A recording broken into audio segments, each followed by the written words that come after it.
una akong mapunta dito sa Cagayan ay katatapos ko lang ng elementarya. Bakasyon noon at piyesta dito kaya naisipan ni Tiangge ang umuwi. Ganun po kasi sa Tiangge, spontaneous. Pag sumulpot sa isipan niya, action agad. Hindi siya mahilig magplano. Lagi siyang biglaan. First time kong ma-meet noon sina Lola Maring, Lolo Elong at Uncle Flor. Iba ang mga ugali nila. Pero alam kong mababait silang tao. Si Uncle Flor, may kakaibang ugali. Kahit bata pa ako noon ay ramdam kong may masamang ugali si Uncle Flor. Hindi siya palangiti at mahilig siyang magmarunong sa kanyang mga salita. Natatandaan ko pa ang sinabi niya sa akin noon dahil hindi talaga nabura yun sa isipan ko. Ang sabi niya, sa itsura mo, hindi nakapagtatakang wasak ang pamilya mo. Ganyan ang mga inchik, puro trabaho, puro pera. Hindi importante ang pamilya. Kaya hindi nakapagtatakang wala kang ama. Dahil siguro ang tatay mo, Diyos niya ang pera. Ganito ang unang sample sa akin na Uncle Flor noon. Nakatanga lang ako sa kanya noon kasi hindi ko naman talaga alam kung anong sasabihin ko sa kanya. Bata pa kasi ako noon at unang pagkakataon ko siyang makita. Hindi ko pa alam ang ugali niya. Ang dungtong pa niya noon na mas lalong hindi ko nakalimutan na ganito. Ikaw, parang nakikita ko na rin ang magiging buhay mo pagtanda mo. Sa itsura mo pa lang, yayaman ka.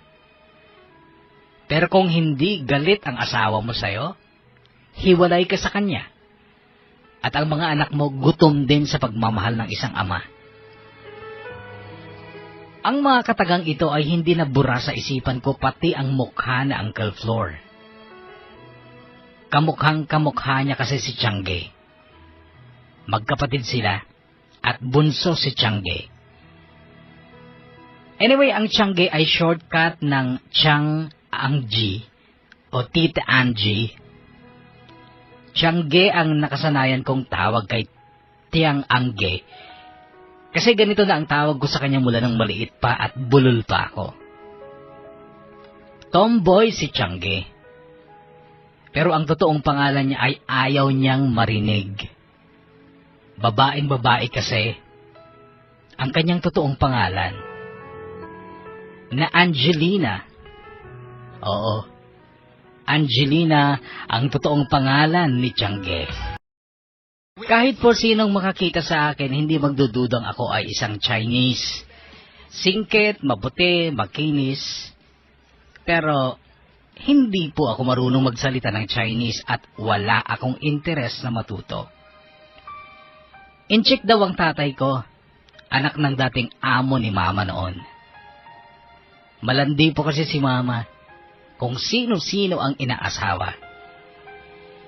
Sa kanya ako lumaki, siguro hanggang grade 4 si Mama ang kasama ko. Tapos bigla siyang umalis, nag-abroad naman daw sa Japan. Noon niya ako iniwan kay Tiangge. Sa Maynila kami nakatira noon. Si Tiangge ay security guard noon nung iwan ako ni Mama. Pero dati sa isang malaking bahay sa Calamba, Laguna kami nakatira ni Mama. Katulong siya sa malaking bahay ng mabait na pamilya. Ang mga apo ng amo niya ay para mga kapatid ko. Sa Kolehiyo de San Juan de Latran, Calamba nga ako nag-aral nung elementary ako kasi doon din nag-aaral ang mga apo ni Mama, ng amo ni Mama. Libre ang pag-aaral ko at hatid sundo pa kami ng magarang sasakyan. Walang makapagsasabing anak ako ng isang katulong noon dahil nga sa magandang school ako nag-aaral at magagara din lahat ng gamit ko.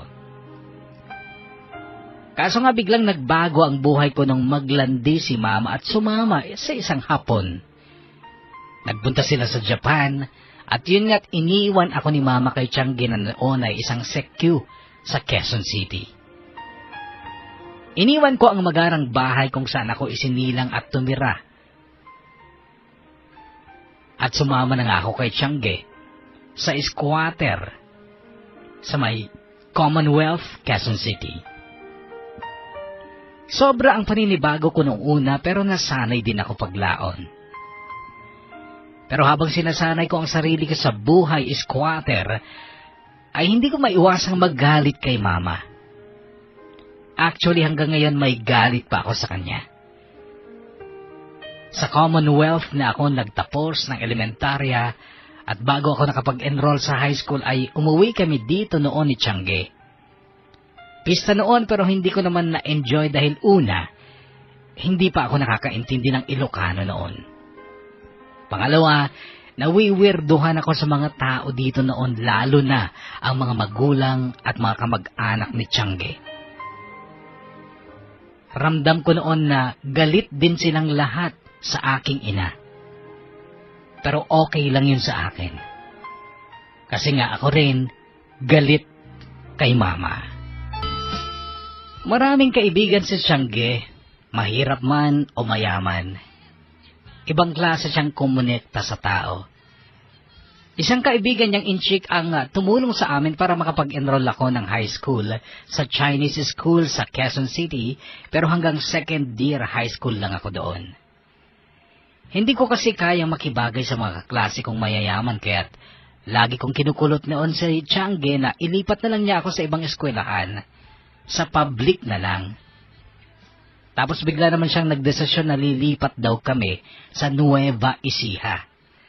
May nag-alok daw sa kanya ng magandang trabaho doon bilang supervisor ng mga babaeng gwardya sa Cabanatuan City. Ang maganda sa bahay pa kami ng amo niya tumira. Pero hindi sa mismong bahay. May maliit na bahay sa likod ng malaking bahay at iyon ang tinirahan namin ni Tiangge. 14 years old na ako noon at pina-enroll ako ni Tiangge sa NEHS o Nueva Ecija High School or NES. Isang malaking public high school yon at doon ko na rin nakilala ang kauna-unahang babaeng nagpatibok ng aking puso. At siya ay tawagin na lang natin sa pangalang Donna. Na kay Donna ang mga katangian ng isa babaeng gusto ko. Simple, tahimik at higit sa lahat, hindi malandi. Hate ko ang babaeng malandi, makere, malantod, gaya ng ina ko. Si Donna may nakatagong ganda pero dahil sa kasimplihan niya, ay hindi mo halos makikita ang gandang yan dahil natatakpan ng kasimplihan ng kanyang pananamit. Sinadya akong magpapansin kay Donna. Kinaibigan ko siya sa tulong ng kaklase din namin na kabarkada ko. Classmate daw kasi niya si Donna kahit nung elementary pa lang sila kaya close sila. Hindi naman ako nahirapang kaibiganin si Donna at lalo pa nga siyang naging mabait sa akin. Buwan ng October noong magkaroon ako ng lakas ng loob na magtapat kay Donna. Nasa ilalim kami ng puno noon sa Freedom Park na kaharap lang ng school namin. Ang sabi ko sa kanya, Donna, anong gagawin mo kapag may nanligaw sa'yo? Tanong ko. Tumingin siya sa mukha ko bago sumagot ng, sino namang manliligaw sa akin? Di naman ako maganda. Maganda ka, Donna, para sa akin. Huwag mo akong bulahin, client. Hindi kita binubola. Sa totoo lang, noon pa nga kita gustong ligawan kaso nahiya ako. Noon ay yumuko siya at ayaw niya nang tumingin sa akin. Donna, mahal kita. Gusto ko sana na ikaw ang maging first girlfriend ko. Client, hindi ko alam eh. Wala pa sa isip ko ang magka-boyfriend. Siguro mas maganda kung magkaibigan lang muna tayo. Bakit, Donna? Ayaw mo ba ako? Pangit ba ako para sa'yo? Hindi ganun, client. Gwapo ka. Sa totoo lang, alangan nga ako sa'yo eh. Kaya lang kasi, nakakabigla ka. Pabigla-bigla ka kasing magtapat. Sorry kung nabigla kita. O sige, maghihintay na lang ako hanggang sa maging handa ka na. Mabuti pa nga siguro, client. At sana nga makapaghintay ka. Oo, maghihintay ako, Donna. Pero sana huwag kang magpapaligaw sa iba. Ikaw din, client, Sana hindi ka rin maniligaw ng iba. Ikaw ang mamahalin ko at sisikapin ko na maging karapat dapat ako sa pagmamahal mo, Donna. Paano mo naman gagawin yun, client? Pasensya ka na. Wala pa talaga akong alam sa mga ganyan eh. Basta magpapakatino ako para lalo kong masabi na karapat dapat ako sa'yo. Promise? Pangako ko yan, Donna. Promise. Gagawin ko lahat. Maging karapat dapat lang ako sa pagmamahal mo sa akin. Promise ko yan sa'yo. Tandang-tanda ko ang pangakong ito kay Donna, na magpapakatino ako upang maging karapat dapat ako sa kanya, pero mayroon kasing nangyari na hindi ko sinasadya na sa tingin ko'y nakasira ng pangako ko sa kanya. Umalis si Tiangge at ewan ko kung bakit hindi siya nag-iwan ng allowance ko. Lagi siyang umaalis at matagal bago bumalik. May kakaibang duda na nga ako kay Tiangge noon kasi nag-uuwi siya ng mga baril kung minsan. Hindi lang isa. May natuklasan pa ako sa ilalim ng kama niya noon na 3 Armalite. Iniisip ko noon na may kinabibilangan siyang sindikato o anuman, pero natatakot naman akong magtanong. At nung araw na yon, nag-iwan lang siya ng note sa pinto ng kwarto ko.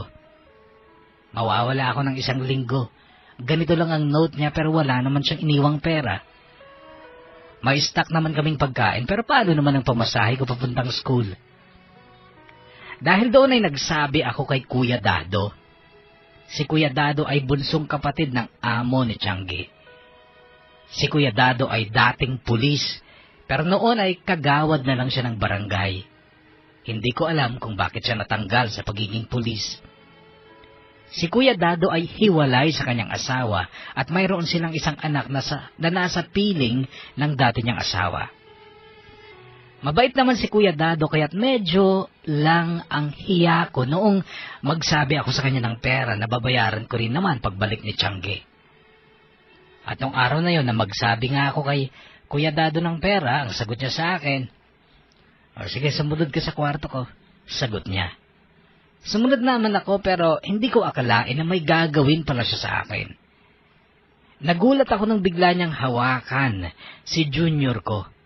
Akala ko nagbibiro lang siya kaya nga tumawa pa ako. Pero ang sabi niya, hindi ako lending investor at hindi rin ako bangko para magpautang client.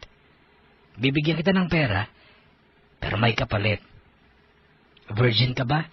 Tanong niya. Tumango-tango na lang ako. Good. O sige, dadagdagan ko ang bigay kong pera sa'yo. Tanong ko lang, client, is it a deal or no deal? Hindi naman ako sumagot ng deal, pero may nangyari pa rin. Hindi naman ako nakatanggi kasi ayokong maglakad, papasok ng school. Pumikit na lang ako. Magaling si Kuya Dado base sa pakiramdam ko noon, pero kapag papanoorin mo siya sa ginagawa niya, parang mawawalan ka ng gana. Kaya kailangan mo talagang pumikit. Binigyan niya ako ng 500 noon pero talagang hindi ko akalaing ganon si Kuya Dado. Respetado siyang tao. At hindi mo makikita sa kanya na siya ay isa palang silahis. Siya ang laman ng isip ko nung nakasakay na ako ng tricycle papuntang school. Noon ako bahagyang nakaramdam ng pandidiri sa sarili ko. At nang makarating ako sa school at nakita ko na ang babaeng iniibig ko, si Donna, pakiramdam ko hindi na ako karapat-dapat para sa kanya. Matamis nga ang ngiti ni Donna sa akin nun pero siya ay Kinindatan ko na lang kasi parang nakaramdam na ako ng panliliit at hiya sa sarili ko. Kinahaponan, nung uwian na, niyaya pa ako ni Donna na bumisita sa simbahan. Sumama naman ako at doon ay nagdasal siya ng matagal. Ako naman ay nakaupo lang at nag-iisip. Ako na noon ay nakakaramdam na hindi na kami bagay ni Donna. Masyado siyang matino at mabait para sa akin. Nung sumapit ang Sabado, wala pa rin si Tiangge. Pinasok ako ni Kuya Dado sa tirahan namin ni Tiangge at muli siyang nagyaya. Umiwas na ako at lalabas na lang sana ako pero hinarang niya ang kanyang malaking katawan sa pintuan. Natakot ako kaya't hinayaan ko na lang ulit na may mangyari. At yun ay naulit-ulit pa hanggang sa pakiramdam ko sa sarili ko'y maduming-madumi na ako. Dahil dito ay hindi ko na itinuloy ang panliligaw ko kay Donna. Noong 4th year na kami, magkaiba na kami ng section ni Donna. Madalang ko na siyang makita hanggang sa iba na ang naging girlfriend ko. Si May Ann na siya pang gumawa ng paraan para maging kami. Nagpustahan daw silang magkakaibigan kung makukuha niya ako. Diretsahan niyang sinabi ang tungkol sa pustahan nila sa akin. Ang sabi niya noon, "Client, pwede ba kitang maging boyfriend? Pustahan kasi ng mga friends ko. Pag naging tayo, panalo ako." Nagulat pa ako sa sinabing ito ni May Ann noon. Maganda siya, maporma, pero yun nga, liberated. Malandi, at ayoko nga sa babaeng malandi. Kaya nga nung sabihan niya ako ng ganito ay nilayasan ko siya, pero sinundan niya ako. Alam mo, client, maiiwasan mo lang ako kung lilipat ka ng ibang school. Pero as long as nandito ka sa NES, kukulitin kita. Para matigil mo ako, pwede mo akong ipasalvage, pero makukulong ka naman. At sa kulungan, gagahasain ka ng mga preso.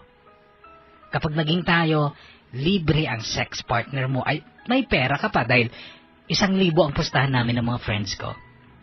Tigli 500 tayo. Ano, client? Pakipot ka pa? Nagbago ang pagkatao ko nung maging kami na ni May Ann. Dati, simple lang ang pananaw at gusto ko sa buhay. Pero noong makilala ko siya, maraming nagbago sa akin. Naging practical ako. Palaban sa buhay at nagkaroon ako ng mataas na pangarap. Materyosa kasi si May Ann. Actually, may kaya sila, pero lagi siyang nagpapasama sa shopping mall para bumili ng kung ano-anong hindi naman importante. Ilang beses din niya akong ibinili ng t-shirt, pati brief, ibinili niya ako. Branded na brief na puti ang binili niya dahil na-turn off daw siya nung una kaming magtalik sa bahay mismo nila. Nakita kasi niyang kulay green ang brief ko noon. Gusto daw niya puti. Magaling si May Ann sa laro. Marami na raw kasi siyang experience. Lahat daw kasi ng nagiging boyfriend niya ay may nangyayari sa kanila. Ang tanong ko sa kanya noon, bakit kailang ibigay mo ang sarili mo sa lahat ng lalaking makakarelasyon mo? Nakangiti pa siya sa akin nung sumagot siya ng ganito. 16 years old na ako, client. Maiksi lang ang buhay ng tao. Bakit mo sasayaingin ang mga sandaling makakaranas ka ng sarap sa buhay? Isipin mo, client, kapag 50 years old na ako, hindi ko na mai-enjoy ang sex. Kaya habang bata, dapat enjoy every moment. Pero alam mo, DJ Bono, kahit ganon si May Ann, nagtagal kami. Naging kami buwan ng July, noong 4th year high school kami. Nag-break lang kami noong August na ng sumunod na taon kasi magkalayo na kami. Sa Cavite kasi siya nag-aral.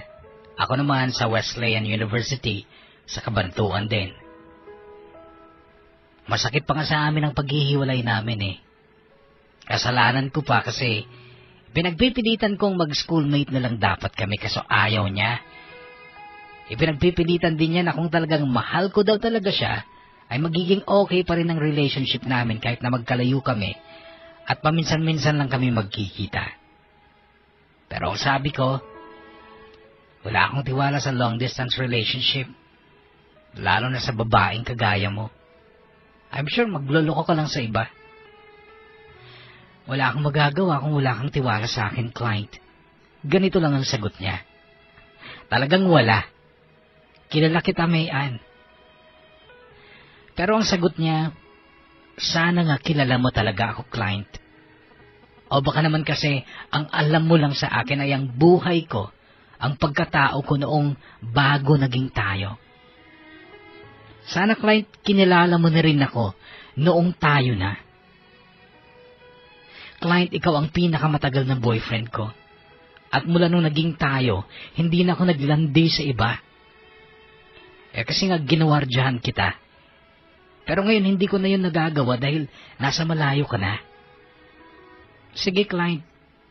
Ayaw ko namang pilitin ka na magtiwala sa akin dahil alam kong hindi ka rin lang maniniwala. Ikaw na lang ang magdesisyon kung itutuloy pa rin natin o hindi na. Itutuloy natin kung uuwi ka dito at dito ka na mag-aaral. Nandito nga ang course na gusto ko, client. Pasensya ka na hindi ako uuwi.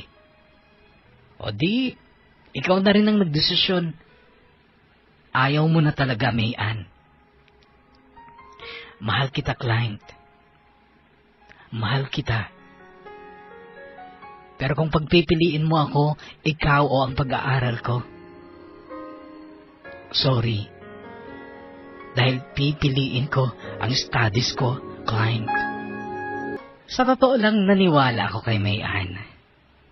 Totoo din kasi ang sinabi niyang mula nung maging kami, hindi na siya naglandi sa iba.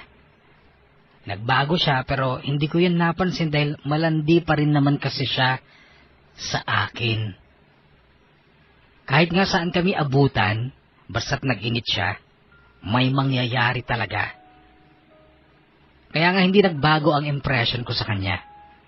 Malandi pa rin siya sa tingin ko kahit sa lahat ng pagkakataong may nangyari sa amin. Laging siya ang nagyaya. Sa ganung ugali niya, paano ko maniniwalang hindi siya magpapagalaw sa iba habang nasa Cavite siya? Oo, napamahal na rin siya sa akin pero kulang ang tiwala ko sa kanya. Kaya kahit masakit sa akin ay nakipag-break ako sa kanya at nanligaw ako ng iba. Si Venus ang pinormahan ko. Isa siya sa 4 na babaeng kaklase ko sa ECE noong first year kami pero hindi pa raw siya interesadong magka-boyfriend ulit. Taga-Baler si Venus at may natatangi siyang ganda. Ang sabi niya, nagpuntan daw siya ng Kabanatuan para mag-aral at hindi makipag-boyfriend. Ayaw daw niyang biguin ang mga magulang niyang nagkakandakuba sa pagtatrabaho sa bukid nila para lang mapag-aral siya. Sa iba ka na lang manligaw, client. Gwapo ka naman. I'm sure hindi ka mahihirapang magka-girlfriend. Ganito pa ang prangkang sagot ni Venus sa akin noon. Napahiya ako kasi para akong ipinagtabuyan sa iba. O para akong ipinagtabuyang sa iba ko na lang ikis-kis ang katiko. Ang mga ganitong salita, naririnig ko kay Mayan noon. Hindi ko na kinulit si Venus at naisip kong magseryoso din lang muna sa pag-aaral ko kahit wala naman akong inspirasyon. Si Tiangge, bigay lang ng bigay ng pera at hindi marunong mang-sermon. Ang alam niya, nag-aaral ako kasi maayos naman ang mga gradong pinapakita ko sa kanya. Second year college ako nung muling magpaalam si Tiangge na mawawala ulit siya ng 2 linggo. Pero inabot ng 1 buwan. 1 buwan siyang hindi umuwi. Mabuti na lamang at nandyan lagi noon si Kuya Dado na sobra nang nahuhumaling sa akin noon. Pakiramdam nga niya may relasyon na kami kasi tinatawag niya akong baby. Hinahayaan ko lang. Mabait naman kasi siya at hindi ako nakakaranas ng kagipitan sa pera dahil sa kanya. Kaya lang matapos ang isang buwang pagkawala ni Tiangge, bigla siyang dumating at may benda sa kanyang braso. Simple lang ang pagkakasagot niya sa tanong ko kung anong nangyari sa kanya. Nabaril daw siya. Noon ko siya tinanong kung ano ba talaga ang trabaho niya. Hindi niya ako sinagot ayon sa tanong ko. Ang narinig ko lang sa kanya ay, babalik tayo sa Maynila sa October, sa same break nyo. Doon na ulit tayo titira. Ganun nga ang nangyari, Kapuso. Bumalik nga kami ng Maynila. Sa Commonwealth ulit kami tumira pero ibang bahay na ang nirentahan ni Tiangge. Unang gabi pa lang namin sa maliit at pangit na bahay na yon ay naglaho ulit si Tiangge at nag-iwan lang ng 1,000 piso sa akin. Hinintay ko nga siyang magbigay ng dagdag na pera para sa pangpa-enroll ko pero hindi siya nagbigay. Tuloy ay hindi ako nakapag-enroll. 1 linggo na siyang wala nang may taong dumating. Isang babaeng nagpakilala naman sa pangalang Eva. Inutusan ako ni Kaangge dito, sabi niya. Napansin kong Kaangge ang tawag niya kay Tiangge. Mag-impake ka, client. Kunin mo pati mga credentials mo. Sasama ka sa akin. Utos sa akin noon ni Ate Eva. Dahil nautos yun ni Tiangge ay tumalima ako kahit noong sabihin sa akin ni Ate Eva na sa Baguio kami pupunta. Siya din ang kasama ko nag-enroll sa University of the Cordilleras. May kakilala ka daw kasi siya doon kaya't naisingit pa ako kahit na medyo late na ako noon sa enrollment. Natuwa ako kasi noon ko lang napatunayan na talagang maganda pala talaga ang Baguio. Nagrenta kami ni Ate Eva ng isang apartment na medyo malayo sa syudad. Isang sakay lang naman sa jeep pero kulang 1 oras ang biyahe. Hindi naman nagtatrabaho si Ate Eva pero nagtataka ako kung bakit hindi siya nauubusan ng pera. Hanggang sa may isang araw na sumama ang pakiramdam ko sa school, nagdesisyon akong umuwi na lang at nagulat ako nang madatnan kong may 7 lalaki sa apartment. Sa mga itsura nila ay halatang hindi sila nakatira sa syudad. Mas masasabing sa bundok sila nakatira. Ginala ko nga ang mga mata ko noon baka sakaling may makita akong baril pero wala akong nakita. Hindi ako pinapasok agad ni Ate Eva noon. Hiningian niya ako ng 30 minutes bago niya ako pinapasok dahil may pinag-uusapan daw silang importante. Kaya lang, sobra ang pagdududa ko talaga noon, Kapuso. Naisip kong baka pati sa Ate Eva ay kasamahan ni Tiangge sa pinagdududahan kong samahan nila kung ano man yon. Pero sa itsura ng mga lalaking bisita ni Ate Eva noon, hindi sila mukhang miyembro ng sindikato. Mas masasabi mong mga taong labas sila. Mga NPA or something. Mabait naman si Ate Eva kahit nakagaya rin siya ni Tiangge na laging tahimik at seryoso. Madalang ding magbiro si Ate Eva pero nung makaalis ang mga panauhin niya nung araw na yun ay nagawa ko siyang tanungin tungkol sa mga bisita niya. Ang sagot lang niya, mga kasamahan namin. Kasamahan niyo po sa? Tanong ko pero ang sagot niya, huwag mo nang alamin, client. Ang gusto lang ni Kaangge, mag-aral ka. At yun lang ang gagawin mo.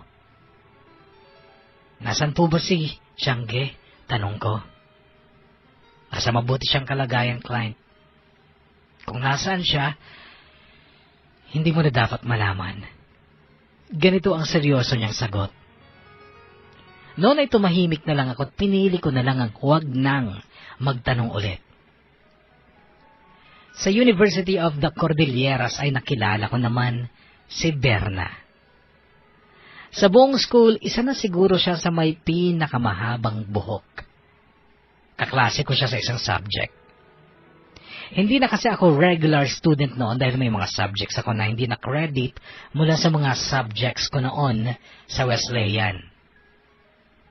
Alam kong mali pero mula nung makarelasyon ko si May Ann, ay nagkaroon ako ng kapal na mukha para lumapit o dumiskarte sa lahat ng babaeng magugustuhan ko.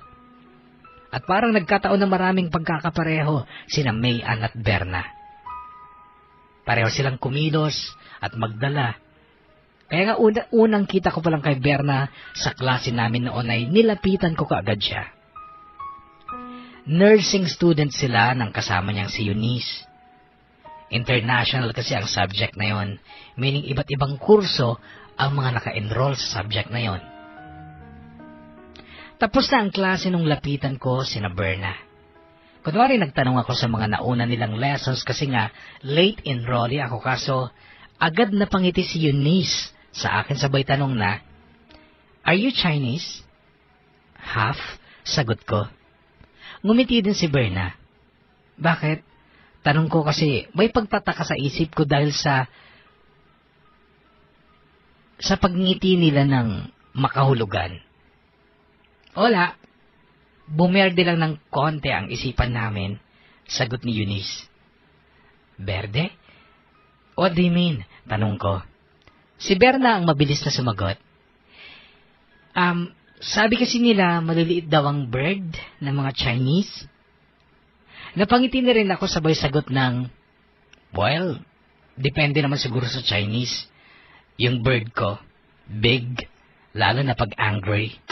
Tuwing Huwebes ang umaga ko lang kaklase sina Berna at Eunice mula nung maging vibes na kami ay nakakasama ko na sila kahit hindi kami magkaklase. Nakaka-inlove kasi talaga si Berna.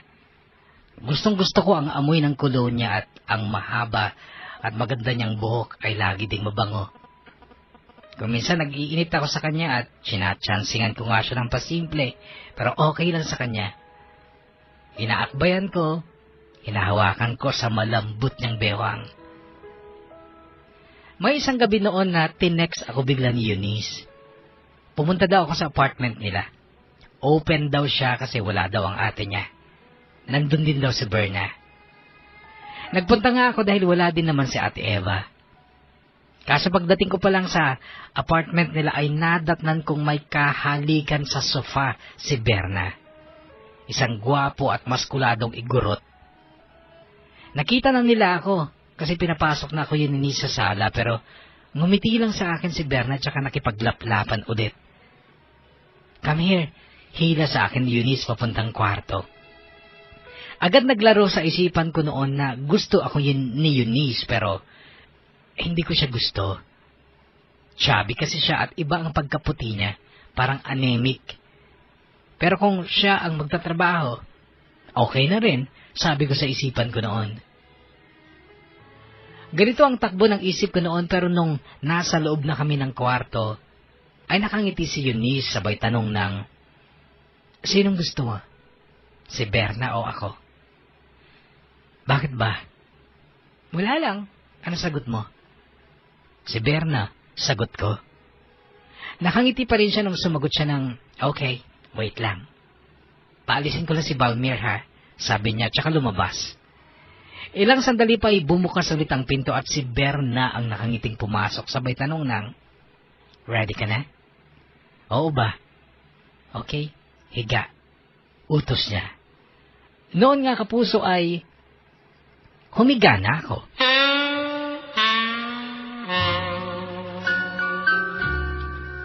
Pagkatapos nun ay hinuberan na ako ni Berna. Una jacket, tapos t-shirt, then lahat ng pang-ibaba. "Tama palang sinabi mong hindi lahat ng Chinese ay cute," sabi niyang nakangiti. Bumangon ako at niyakap ko siya. Tsaka ako tinangkang halikan ng mga labi niya pero itinulak niya ako. "Relax ka lang," sabi niya tsaka niya ako pinahiga ulit. Hinawakan niya si Junior na para bang ini-examine niya. Teka, ano bang ginagawa mo?" tanong ko. "Dapa ka nga," sagot niya. "Bakit ba?" "Basta, may inaaral lang ako," sagot niya. "Teka nga, ano ito, medical exam?" tanong ko. "Client, may gusto lang akong i-prove, okay? Bitin ako sa libro lang eh. Gusto namin ni Eunice, actual naming makita." "Ang alin?" "Basta huwag ka nang matanong. Makipag-cooperate ka na lang, okay?" Tila iritang sabi niya, pero ako naman ang nairita, kaya tumayo ako at dinampot ko na ang brief ko, pero hinila ako ni Berna. Hinalikan niya ako sa labi, tsaka na rin siya naghubad sa harap ko. I'll give you whatever you want, client. Pero pagkatapos natin, gusto ko mag-cooperate ka. Now, do we have a deal? Paanas niyang tanong sa akin. Hindi na ako sumagot. Pero noon ay sinunggapan ko na rin ng mga labi niya. At yun na. With Berna, na inaasam-asam ko, heaven ulit. Kung ano-ano lang naman ang binutingting ni Berna, pero okay lang. Para lang naman akong nagpa-medical exam. Sulit naman ang kapalit dahil ibang-iba ang bango at lambot ng katawan ni Berna. Hindi ko na iwasang ma-inlove sa kanya, kaya't niligawan ko siya nung sumunod na araw, pero tinatawanan lang niya ako. Kinukulit ko pa nga sa text, pero madalang siya mag-reply. At kapag nagre-reply, he lang, o kaya smiley ang nire-reply niya. Ramdam kong wala akong pag-asa sa kanya, kaya't nagpatulong ako kay Eunice, pero kaagad din akong prinangka ni Eunice. Ang sabi ni Eunice, may commitment na kasi si Berna. Nasa UK lang kasi yung lalaki. Si Jasper. Pero childhood sweetheart sila. Promise kasi ni Jasper, at the age of 25, uuwi siya dito sa Pilipinas at magpapakasal sila. Bakit sure ba yun? Tanong ko. That I don't know. Wala nga silang communication eh. Eh di malabo yun. Sagot ko, pero ang sagot ni Eunice, malinaw yan para kay Berna. Kaya naghihintay siya sa sweetheart niya.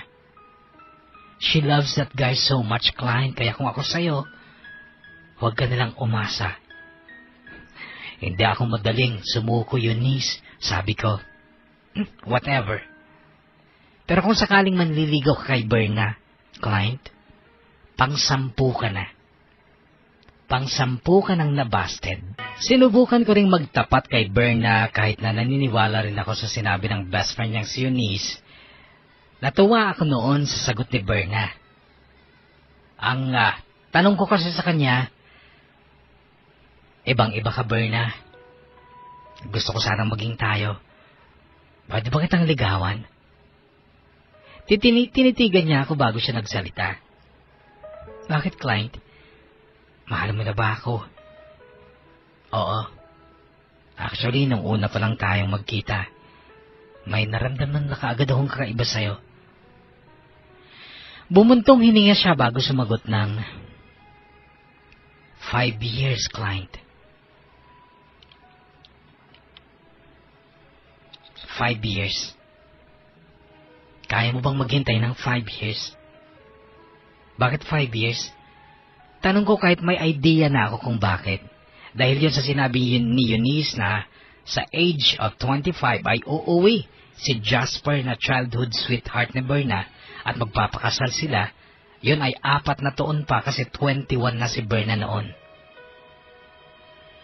Kasi client, tsaka pa lang ako magpapaligaw kapag 26 na ako. Sagot niya. Hindi ako nakaimik pero inakbayan niya ako, tsaka niya ako hinagkan sa pisngi ko. Tsaka niya sinabing, gusto rin kita, client.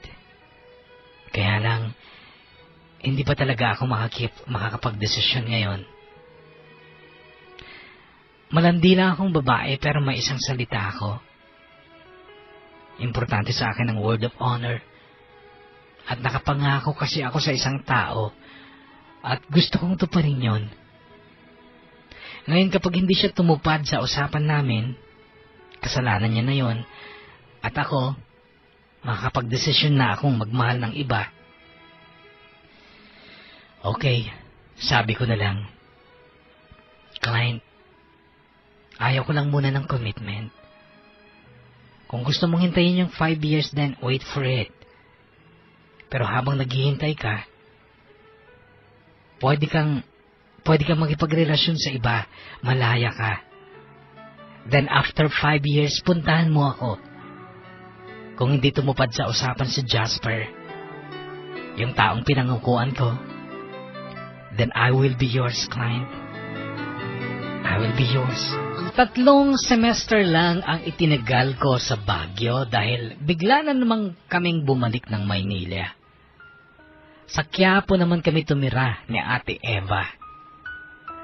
Nagtataka ako kasi sa tuwing aalis kami at lilipat, dati nang may nakahanda na bahay na titirahan namin na para bang may ibang taong gumagalaw para sa amin.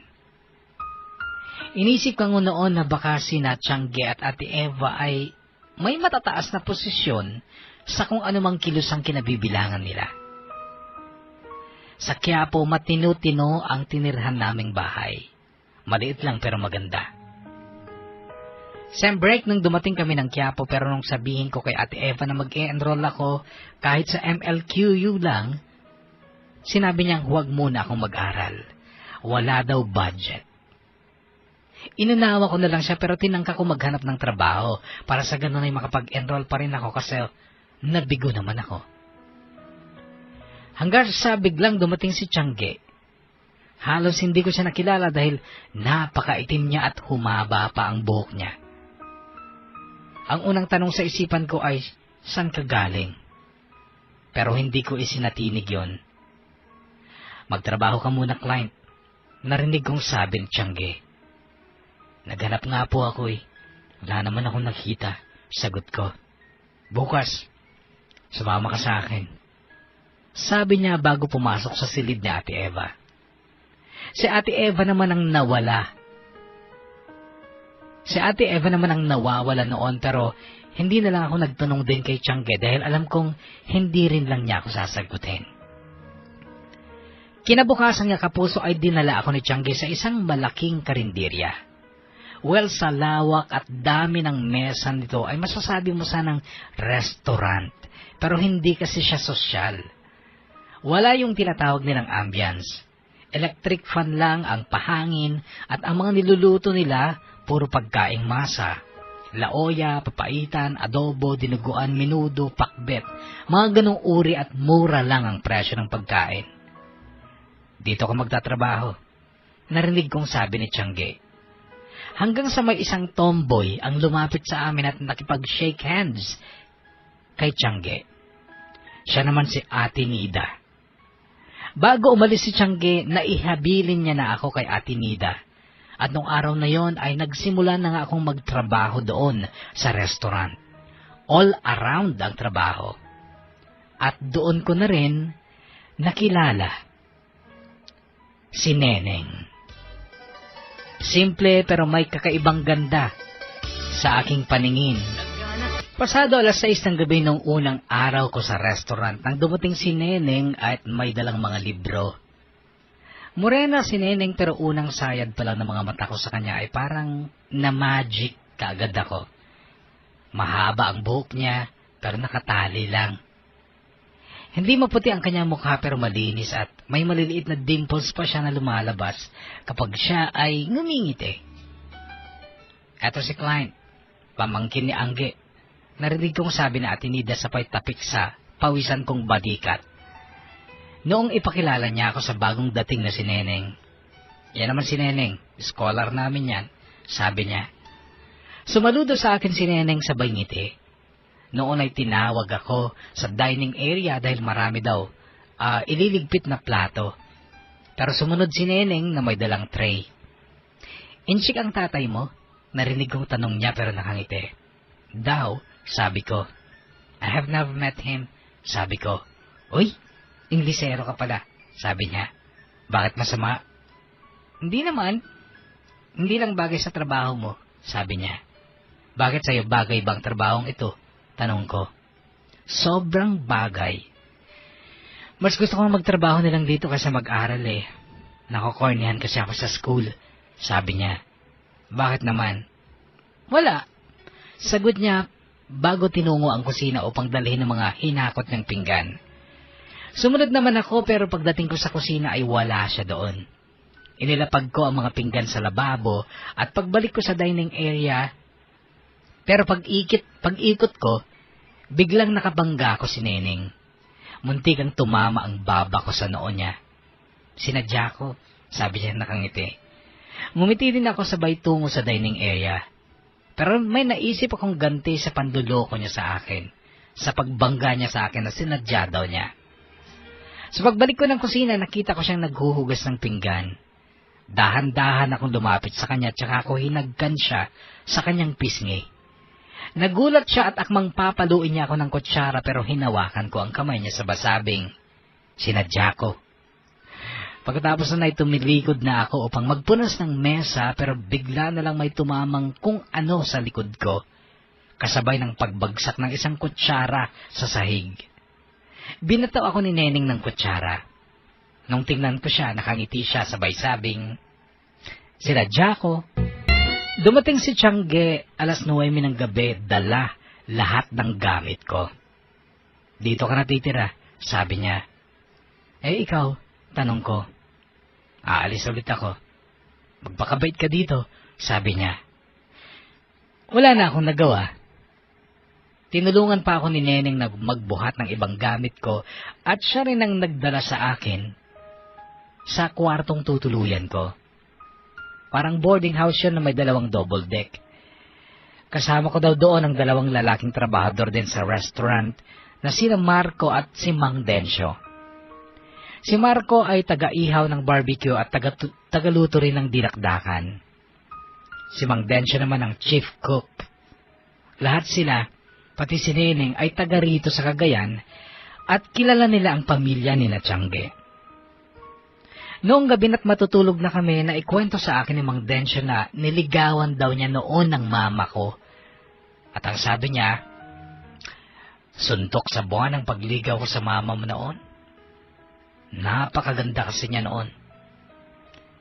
Hindi ka po sinagot? Tanong ko. Tumawa siya sabay sabing, sinubukan ko lang naman, baka kakoswertihin ako. Kaso malas sabi niya. Ako naman noon ang nagtanong, Mang Dencio, kamag-anak niyo po ba si Neneng? Pamangkin siya ng misis ko. Bakit kursunada mo ba? Gusto ko nga po sanang ligawan Sagot ko, pero ang sabi niya, nako baka magalit sa'yo si Nida. Narinig kong ito ay umiba ang kutob ko. Bakit po? Hawak po ba siya ni Ate Nida? Ay hindi. Yung kinakasama ni Dida ay kapatid ni Neneng. At si Nida ang nagpapaaral kay Neneng. Istrikto yung si Nida, kaya mag-ingat ka. Baka matanggal ka dito o baka mapahinto ng pag-aaral yung si Neneng. Ganun po ba? Oo, ganun yun. Kaya kung may iba ka namang gagawin sa buhay mo, client, mas mabuting doon mo na lang ituon ang atensyon mo kesa makasira ka ng buhay ng ibang tao. Umuugong lagi sa isipan ko ang mga sinabi ni Mang Dencio noon, pero habang nagtatagal na nakakasama ko si Neneng ay hindi ko maiwasang lalo pang mapalalim ang pagtingin ko sa kanya. Gustong-gusto ko siyang pinapanood habang nagtatrabaho siya. Natural ang hinhin niya at hindi nakakasawang pagmasdan ng kanyang mukha. Napapansin ko pang madalang siyang kumain ng karne. Minsan sinabayan ko siyang kumain ng tanghalian at ang ulam niya ay laging gulay. Madalas ay nilagang talbos ng kamote o kaya spinach, talbos ng sayote na tinimplahan ng bagong at kalamansi. Maganang-magana siyang kumain kapag ganun ang ulam niya. Minsan na rin ako nakatikim ng ganun noong kasama ko pa si mama nang maliit pa ako. Hindi ko lang matandaan kung nagustuhan ko ang lasa, pero nang makisalo ako kay Neneng at nanghingi ako ng ulam niya, nagustuhan ko rin at mula noon ay lagi na akong sumasabay sa kanya sa pagkain. Pagkain Ilocano to, gustong gusto mo inchik ka. Sabi niya minsang agawan ko siya ng ulam. Ilocano naman ang mama ko sagot ko lang. Salad na kangkong ang ulam namin noon na may bagong at kamatis. Di pwede ka palang tumira sa probinsya, Sabi pa niya. Siyempre, lalo na kapag kasama kita, sabi ko. Napasulyap siya sa akin. Gusto kitang ligawan, Neneng, kaso sabi nila bawal daw. Sino nagsabi? Sila. Kung mahal mo ako, ligawan mo ako, sagot niya. Paghihintuin ka raw pag nagpaligaw ka. Di paghintuin nila ako, napipilitan lang naman akong mag-aral Tinatamad na nga ako. Gusto ko na mag-ipon, tapos uuwi na ako sa probinsya. Anong gagawin mo sa probinsya? Pag nakaipon ako, magtatayo ako ng karinderya sa bayan. Ganun lang ang gusto ko. Masaya na ako sa ganun. Kaso hindi naman ako nakakaipon kasi nag-aaral nga ako. Ano bang course mo? HRM. Bakit gusto mo pang umuwi? Kapag nakatapos ka, magtatrabaho ka sa mga 5-star hotel o sa mga fine dining restaurant. Ayoko nga ng ganun Karinderya lang okay sa akin. Basta sa probinsya. Ang weird mo naman. Sabi ko pero hindi na siya sumagot. Tumayo siya at kumuha ng isang pitchel ng tubig. Matapos siyang uminom ay inilipag niya sa tabi ko ang pitchel pero may ibinulong siya. Ang bulong niya, anong nagustuhan mo sa akin, client? Tanong niya. Napatingin ako sa kanya bago ako sumagot. May nakita ka na bang puso na nagsasalita, Neneng? Try mong sagutin ang puso ko. Baka sagutin niya ang tanong mo, sabi ko. Pero hindi ko alam na ang kaliwang kamay niya ay may hawak na baso at ibinuhos niya ang natitirang tubig sa batok ko. Nagulat ako kasi malamig ang tubig. Noong tumakbo siya palayo, hinabol ko siya. Sumigaw siya ng, sorry, sinadya ko. Ewan ko lang kapuso kung sinadya din ni Neneng ang huwag lumabas nang sumapit ang linggo. Tuwing linggo kasi ay half day lang kami, hapon lang bukas ang restaurant. Sina Ate Nida at ang lahat ng kasama namin ay lumabas para sumamba. Yung iba naman namin nakasama ay namasyal kung saan-saan. Kasi kapag Sunday, yun lang ang time para makapamasyal. At half day nga lang. Paggising ko, kaagad akong naligo dahil nag-text si Mayan na magkikita daw kami. Nagkaroon ulit kasi kami ng communication ni Mayan noong nasa Quiapo na ako. Malapit lang kasi ang Cavite sa Manila kaya't ang gusto ni Mayan noon ay magkita daw kami. Kaso paglabas ko ng banyo, nakasalubong ko si Neneng na nakatapis lang ng tuwalya. Nakangiti siya sa akin. Doon ka po sa ay bigla na lang nag-init ang pakiramdam ko. Hinayaan ko siyang pumasok ng banyo pero inabangan ko ang paglabas niya. Sinadya kong huwag mo nang magbihis noon. Nag-boxers lang ako. At nung paglabas niya mula sa banyo, napatitig siya sa akin. Bakit? Tanong niya. Tayo lang dalawa dito ngayon, sabi ko. So? Neng, sige naman na Anong sige naman na? Ikaw naman nagmamaang-maangang ka pa Okay. Magse-sex tayo, ganon? Tanong niya. Tumango-tango ako bilang sagot pero ang sabi niya, gago ka pala Virgin ako, no? At makikipag-sex na ako sa lalaking kasabay kong pipirma sa tinatawag na marriage contract.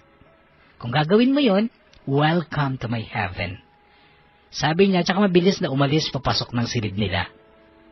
Sinundan ko siya kapuso pero nakalakang pinto. Kinatok-katok ko at pagbukas niya ay bigla na lang niya akong hinalikan sa mga labi ko.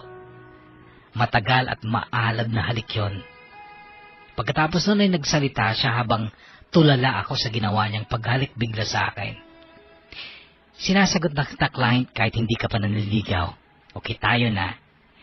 At next move mo, ikaw nang bahala, okay? Basta, tayo na. Paray ang text ni Mayan nung araw na yun pero may iba talaga akong plano. Nung makapagbihis ako'y kinatok ko ulit si Neneng. At ang sabi ko, pasyal tayo. Wala nga ako sa mood, client. Ikaw na lang. Magre-review kasi ako. Neng, kasasagot mo lang sa akin. Dapat may special date naman tayo. Huwag nang ganun, client. Gastos lang yun eh. Itabo mo na lang yung pera mo, baka dumami pa.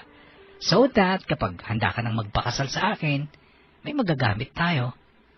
Para sa kasal. Hindi.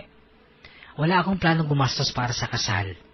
Ang gusto ko lang gastusan, yung pagsisimula ng buhay mag-asawa, hanap buhay, business, ganun. Sige, hindi na lang tayo gagastos, pero labas pa rin tayo. Magre-review nga ako, di ba? Di mamayang gabi ka na lang mag-review. Bukas ang restaurant kapag gabi, di ba? At marami ng taong mamaya dito. Hindi na ako makakapag-concentrate. Halika. Sabi niya sabay hila sa akin. Bigla ulit niya akong hinalikan sa mga labi ko. Ayan, alis na. Ingat ka, sabi niya. Noon ay iniwan ko nga siya at nakipagkita na lang ako kay Mayan. Nag-check-in kami ni Mayan sa isang hotel. Mainit pa rin siya noon at ayon sa kanya, ay wala daw siyang boyfriend. Hindi pa rin daw ako nawawala sa isip at puso niya. Kaso, habang nagtatalik kami noon ni Mayan, ay si Neneng ang nasa isipan ko. Noon ko na pinaniniwalaan ang sarili ko kapuso na in love na nga ako kay Neneng. Mahal na mahal ko na siya. At ayoko na siyang mawala pa sa buhay ko. Noong sumapit ang Lunes, kapuso, inutusan ako ni Ate Nida na pick upin ang mga in-order niyang mga baso at pinggan sa isang tindahan na mga produktong galing ng China. Babaeng inchik ang nasa cashier. Inchik siya na mataba at dalaga. Noong magbabayad ako ay nagsalita siya, Chinese, kaya napanganga ako dahil hindi ko nga siya naintindihan. Hindi ka marunong mag-Chinese? Tanong niya. Umiling-iling ako. Pero Chinese ka, di ba? Tatay ko lang. Anong pangalan mo? Client? Ako si Lai. Kunin ko nga number mo. Sabi niya, pero hindi ko talaga siya gusto kaya nagsinungaling ako. Wala akong CP eh. Wait, sabi niya, sabay bukas ng drawer niya at isang China phone na ang inilabas niya. Dinuksan lang niya yon at tinanggal ang SIM card. Pagkatapos ay inilabas niya ang charger. Nagsulat siya isang maliit na papel, CP number. Pagkatapos ay inabot niya sa akin ang CP, charger at ang papel. Tsaka sinabing, text mo ako. Bakit? Isasama kita sa China kung gusto mo. Bakit mo akong sasama? Pag-usapan na lang natin yan tonight, okay? Basta text mo ako. Sabi niyang halatang gusto na niya akong umalis kaya dahil may mga nakapila ng magbabayad. Tinanggap ko ang CP at ang number niya at naging palaisipan sa akin yung sinabi niyang isasama niya ako sa China. Bumili nga ako ng isang SIM card at nung sarado na ang restaurant bandang 10:00 ng gabi, tinext ko si Lai. Agad siyang tumawag at pinag-usapan namin kung paano ako makakasama sa kanya sa China. Nung una nagduda ako pero nang magtagal ay pinuntahan ko siya at ibinigay ko sa kanya ang mga hinihingi niyang papeles gaya ng birth certificate, IDs at kung ano-ano pa. Kakailanganin daw niya yon para sa pagpapaayos niya ng mga papeles ko para makakuha ko ng passport at visa. Hindi naman daw kami magtatagal.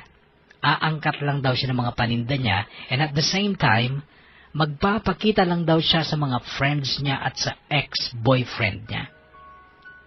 Ang gagawin ko lang daw ay umacting na parang boyfriend niya ako. Okay, sabi ko at nakaramdam ako ng excitement. Pero ang bagay na ito ay hindi ko ipinagsabi kahit kanino, kahit kay Neneng na girlfriend ko na noon. Secret girlfriend dahil para hindi malaman ng mga kasama namin sa restaurant na kami na. After 3 weeks, tinawagan ako ni Lai Kapuso. Tuloy na raw kami sa China. Noon ako nagpaalam kay Ate Nida. Ayaw niya akong payagan, pero nagpumilit ako. Pati si Neneng nagalit sa akin. Kaso kasubuan na talaga kay Lai, kaya kahit nagalit sila sa akin, umalis pa rin ako. At sumama nga ako kay Lai, papuntang China. Sa China ay sa isang hotel ako pinatuloy ni Lai. Siya naman ay umuwi sa bahay nila. 3 araw akong mag-isang namamasyal at noon pang 4 na araw ay sinundo ako ni Lai. May pupuntahan daw kaming party pero sandali lang kami. Magpapakita lang daw kami sa mga tao pero wala akong kakausapin kahit sino.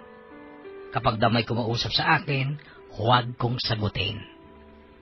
Basta pagdating namin ng party, dapat nakahawak daw siya sa braso ko at mag-pretend daw akong girlfriend ko siya at dapat sweet na sweet kami. Sumakay kami noon sa LRT. Then, may sumundo sa amin na isang itim at magarang kotse papuntang party na ginanap sa isang garden ng isang hotel. Ready? Sabi niya nang papasok na kami sa hotel sabay hawak sa braso ko. Smile tayo, happy tayo, we love each other so much, narinig kong sabi niya.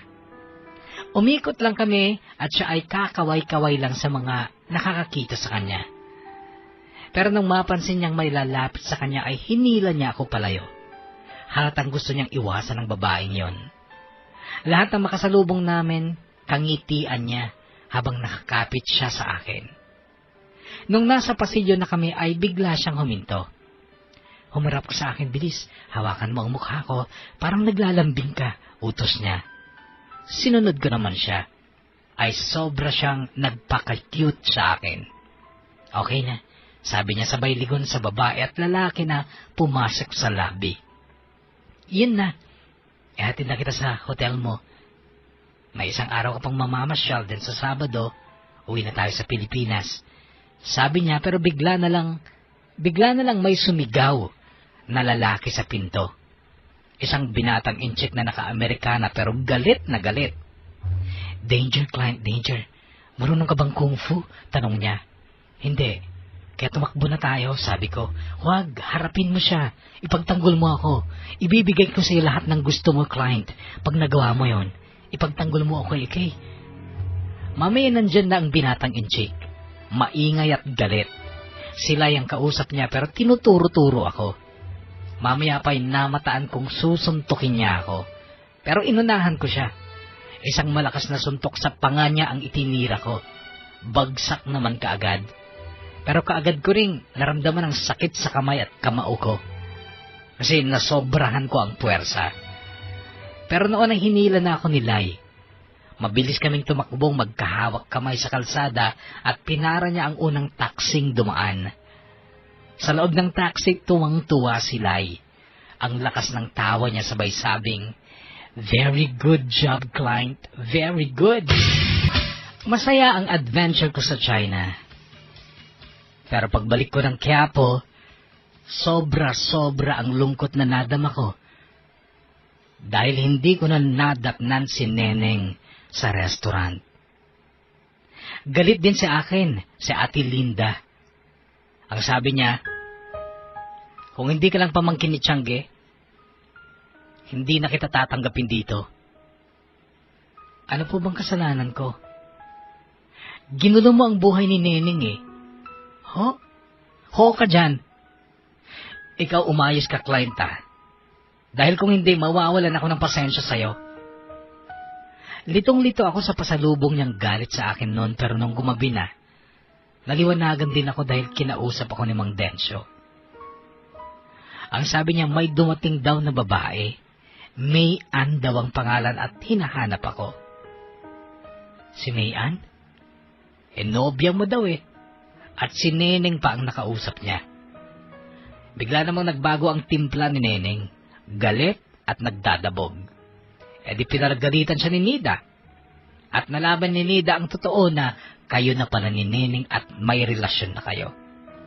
Lalong nagalit si Nida at pinalayas si Neneng. Kaya nga wala na si Neneng dito, di ba? Saan po kaya siya nagpunta? Tanong ko sabay bukas ng cellphone ko. Tsaka ako dinaya lang number niya pero hindi na siya ma-reach. Kahapon pa namin siya tinatawagan. Hindi siya makontak. At ikaw talaga ang sinisisi ni Nida sa pag-alis ni Neneng. Bakit ako? Ako bang nagpalayas sa kanya? Aso sa client, di nga ba't pinagsabihan na kita noon? Kung natatandaan mo pa ang sinabi ko sa'yo noon, na kung may gagawin ka namang iba para sa buhay mo, doon ka na lang mag-concentrate at huwag kay Neneng dahil masisira ang buhay niya. Mang Densyo, mahal ko si Neneng. At kung may gusto naman akong gawing sa buhay ko, yun ay ang mahalin si Neneng. Kaya hindi kita pinakinggan noon. Ilang araw na araw-araw kong mini-miss call si Neneng pero hindi ko na makontak ang cellphone niya. Kahit madaling araw na gising pa ako dahil naghihintay ako ng text mula sa kanya. Inaantok na ako, naaalimpungatan ako kapag may nagte-text. Umaasa akong siya na. Hanggang sa biglang may nag-text ang 2:00 ng madaling araw. Kumusta? Saan ka ngayon? Ganon ang message at bagong number. Sino ka? Tanong ko kahit may kutob ako na si Neneng yun.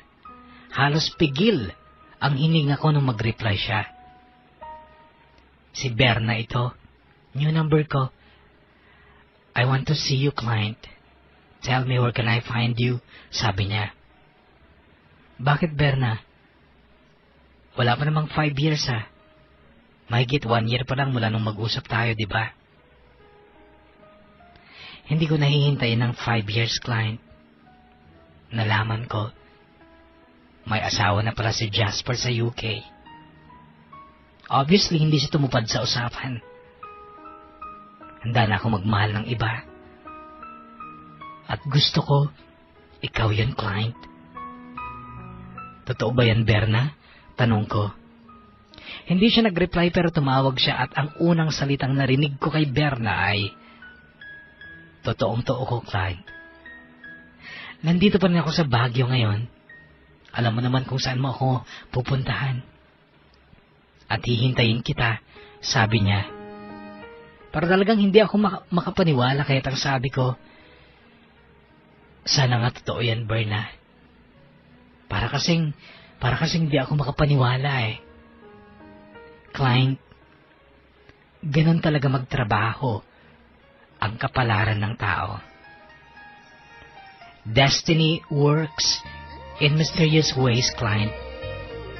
And all we have to do is ride with it. Halos buong magdamag akong nag-isip. Hanggang sa may isang text akong natanggap. Text na gumising ng lubusan sa aking dugo. Kahit 3:00 na yun ng madaling araw. Ganito ang laman ng text. Kumusta ka na? I'm sure masaya ka ngayon dahil sa ginawa mo sa akin. Text ito mula kay Neneng. Nasaan ka, Neng? Kailan nating mag-usap? Umuwi na ako dito sa amin. Eto, tambay. Pero bukas, makikitanim ako sa bukid para magkapera kahit papano. Sana hindi ka nalang umalis dito.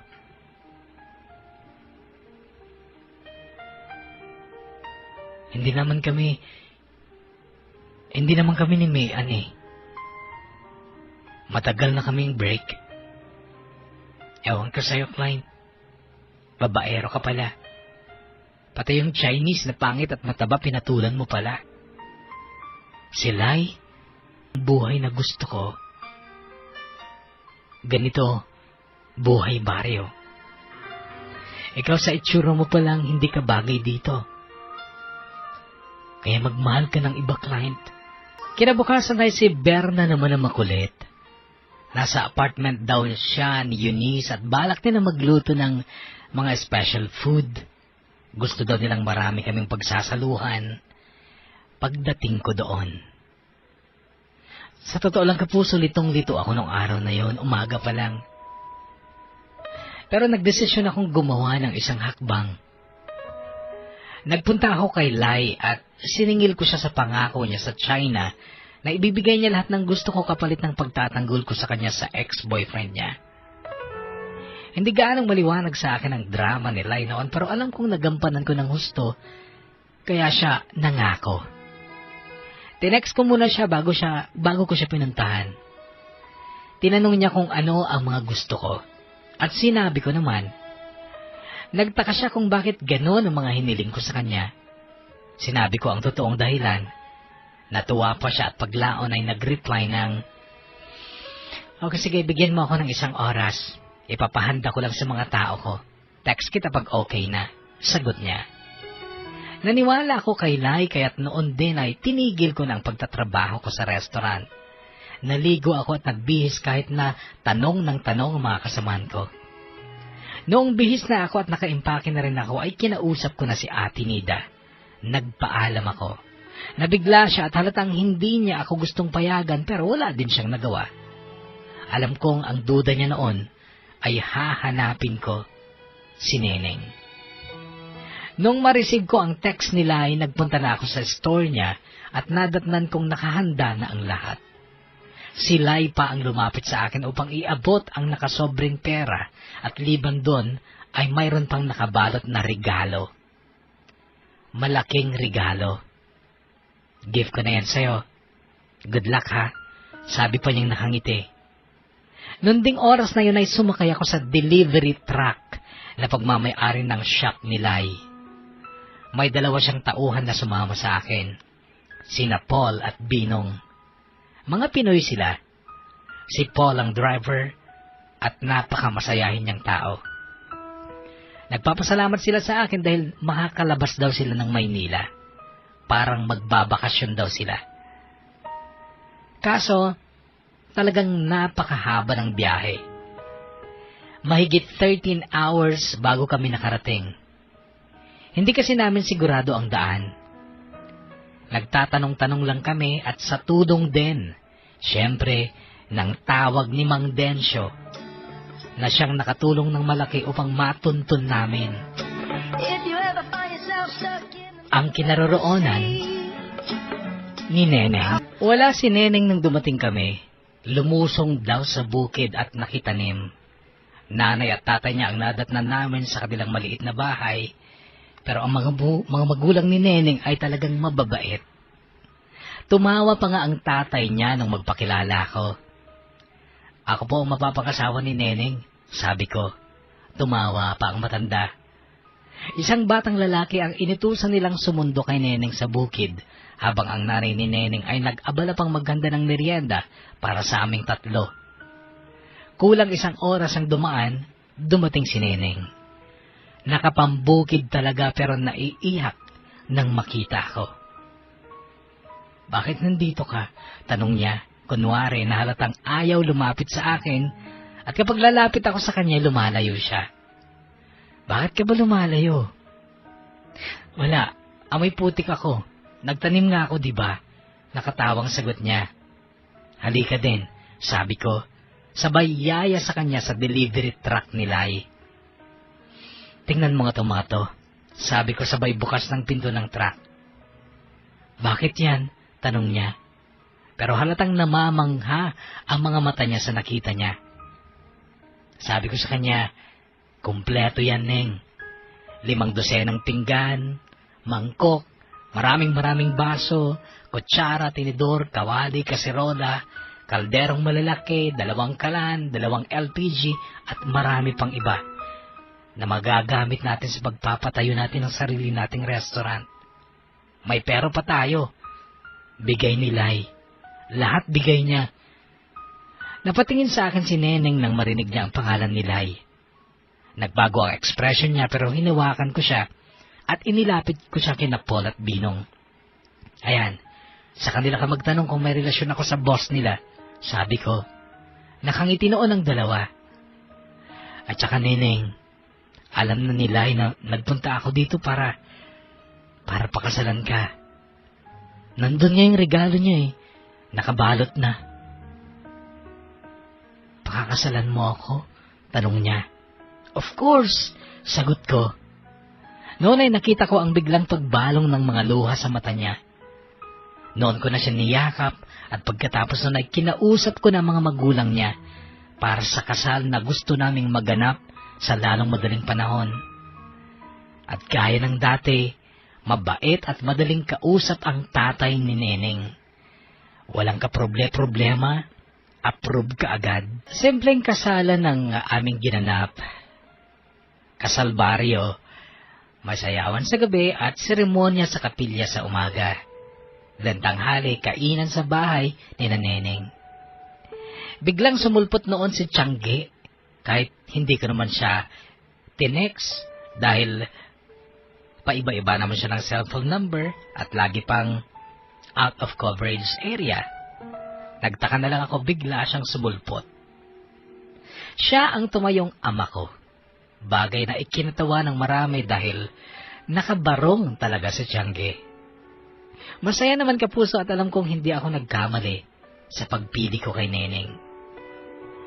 Nasaktan si Berna sa hindi ko pagsipot sa kanya pero alam kong madali siyang makakakita ng ibang lalaki. Pinili ko si Neneng upang patunayan sa sarili ko na kahit mukha akong inchik ay Pinoy na Pinoy ako. Ilocano at conservative.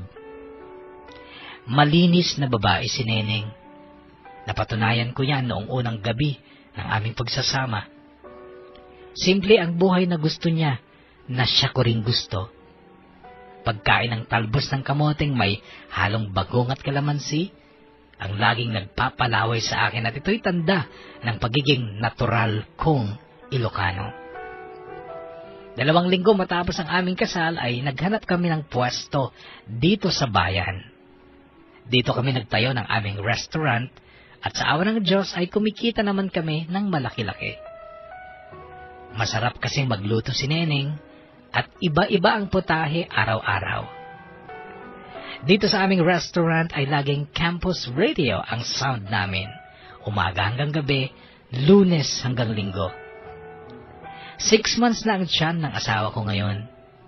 Malapit na ako maging tatay at ramdam ko ang excitement sa pagbuo ng aking sarili at mamahaling pamilya. I will be the best husband and father. At patutunayan ko kay Uncle Flor na kapatid ni Tiangge at mama na nagkamali si Uncle Flor sa pagtansya niya sa akin noon. Si mama hindi nakauwi noong kasal ko pero umuwi nung birthday ko. Okay lang. Hindi ko naman siya inaasahan o hindi ko naman siya iniiwasan. Pero talagang naiirita pa rin ako sa kanya hanggang ngayon. Kung saan-saan kasi nagpupunta at kung sino-sino ang kinakasama niya. Si Tiangge naman hanggang ngayon, hindi ko pa alam kung ano talaga ang trabaho niya o anong pangkat ang kinabibilangan nila. Hindi na ako nagtatanong pero tiniyak naman niyang wala siyang inaagrabyadong tao. Ako, happy kasi mahal na mahal ko ang asawa ko at mahal na mahal din niya ako. Mababait ang mga kapitbahay namin dito at napakarami ko ng kaibigan dito sa bayan at kahit sa barangay ng asawa ko. Gustong-gusto ko ng buhay dito. Simple pero masaya. At alam kong hindi ko mararanasan ng ganito kung hindi dahil sa aking asawa na si Neneng. Hanggang dito na lang kapuso at sana'y mabasa rin nyo ang kwentong ito ng buhay at pag-ibig ko.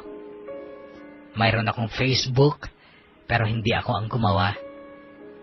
Ang kaibigan kong si Lai ang gumawa pero paminsan-minsan ay nabubuksan ko rin naman. May ilan din akong litrato doon. Mga kuha ni Lai noong nagpunta kami ng China. Salamat ulit kapuso. At kami ng asawa ko ay iyong #1 fan. Gumagalang at nagpapasalamat. Klein. Proud to be Ilocano.